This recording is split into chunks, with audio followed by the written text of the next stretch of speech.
Assalamualaikum warahmatullahi wabarakatuh. Perkenalkan, nama saya Anissa Saputri dengan NIM 23042010. Pada pertemuan kali ini saya akan mempresentasikan tentang karakteristik birokrasi, yaitu pengertian birokrasi menurut Kamus Akademis Prancis tahun 1798. Birokrasi didefinisikan sebagai kekuasaan atau pengaruh kepala dan staf biro pemerintah. Dalam Kamus Bahasa Italia tahun 1828 menyebutkan sebagai kekuasaan pejabat dalam administrasi pemerintah. Sementara Kamus Bahasa Jerman pada tahun 1813 menggambarkan sebagai wewenang atau kekuasaan yang diperebutkan oleh berbagai departemen pemerintah dan cabang-cabangnya atas warga negara. Kamus Bahasa Prancis menyatakan bahwa birokrasi adalah pengaruh pemerintahan serta rezim yang memperbanyak jumlah biro.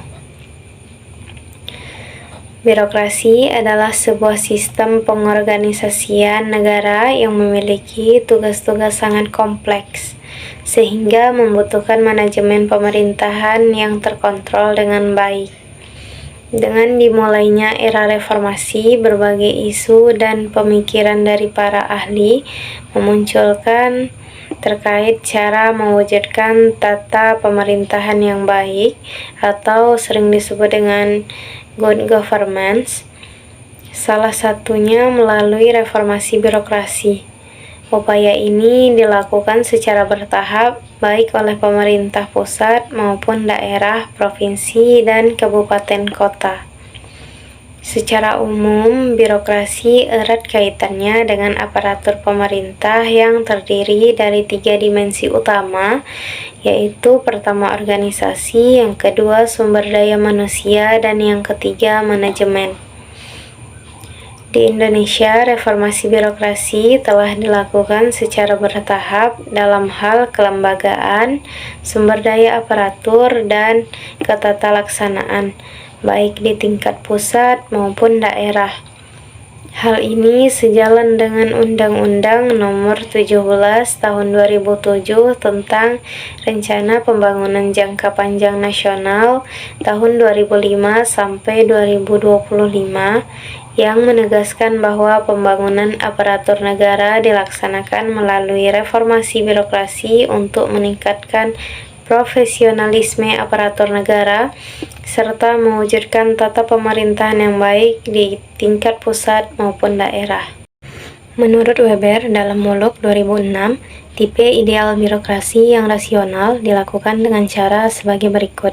Yang pertama, pejabat individu bebas secara personal tetapi terikat oleh jabatan saat menjalankan tugas atau kepentingan dalam jabatannya. Yang kedua, jabatan disusun dalam hierarki dari tingkat atas ke bawah dan ke samping. Dan yang ketiga, setiap jabatan memiliki tugas dan fungsi yang berbeda secara signifikan atau satu sama lain dalam hierarki. Yang keempat, setiap pejabat memiliki kontrak jabatan yang harus dipatuhi. Yang kelima, seleksi pejabat didasarkan pada kualifikasi profesional idealnya melalui ujian yang kompetitif. Yang keenam, setiap pejabat menerima gaji serta hak pensiun sesuai dengan tingkat hierarki jabatannya. Yang ketujuh, ada struktur pengembangan karir yang jelas dengan promosi berdasarkan senioritas dan prestasi sesuai pertimbangan objektif. Yang kedelapan, pejabat dilarang menggunakan jabatan dan sumber daya instansinya untuk kepentingan pribadi atau keluarganya. Yang sembilan, setiap jabatan diawasi dan dikendalikan oleh suatu sistem yang disiplin, jelas bahwa birokrasi, baik ketat maupun longgar, tidak boleh digunakan sebagai alat untuk kepentingan pribadi atau keluarga. Ciri utama birokrasi, yang pertama, Kepastian dalam hal-hal kedinasan diatur oleh hukum dan diwujudkan dalam peraturan atau ketentuan administrasi. Yang kedua, prinsip hierarki jabatan dan kewenangan digunakan untuk menciptakan keserasian dan rasionalitas kerja.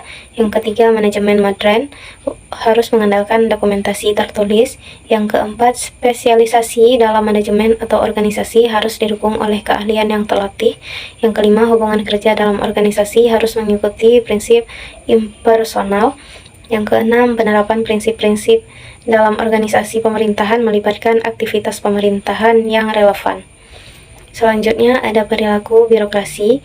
Perilaku menurut rumus psikologis adalah hasil interaksi antar individu dengan lingkungannya. Dengan demikian, perilaku birokrasi adalah hasil interaksi antara individu dan organisasi.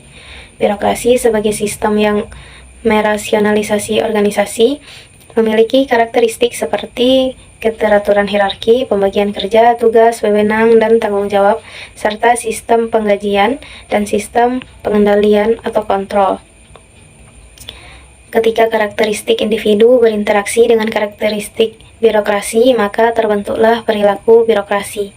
Selanjutnya ada patologi birokrasi. Siagian mengidentifikasi 5 kelompok patologi birokrasi, yaitu sebagai berikut. Yang pertama, patologi yang muncul dari represi dan gaya manajerial pejabat dalam lingkungan birokrasi. Yang kedua, patologi akibat kurangnya pengetahuan dan keterampilan petugas dalam melaksanakan kegiatan operasional. Yang ketiga, ada patologi yang timbul dari tindakan anggota birokrasi yang melanggar norma hukum dan peraturan. Yang keempat, patologi yang menunjukkan melalui perilaku disfungsional atau negatif para birokrat. Yang kelima, patologi yang muncul akibat situasi internal dalam instansi pemerintah. Selanjutnya ada reformasi birokrasi. Menurut Rewansyah, tujuan reformasi birokrasi adalah untuk membentuk yang pertama birokrasi yang bersih, yang kedua birokrasi yang efisien dan efektif, dan yang ketiga birokrasi yang transparan, yang keempat birokrasi yang melayani, yang kelima birokrasi yang desentralisasi. Sekian yang dapat saya sampaikan. Maaf jika ada salah kata. Saya tutup dengan Assalamualaikum warahmatullahi wabarakatuh.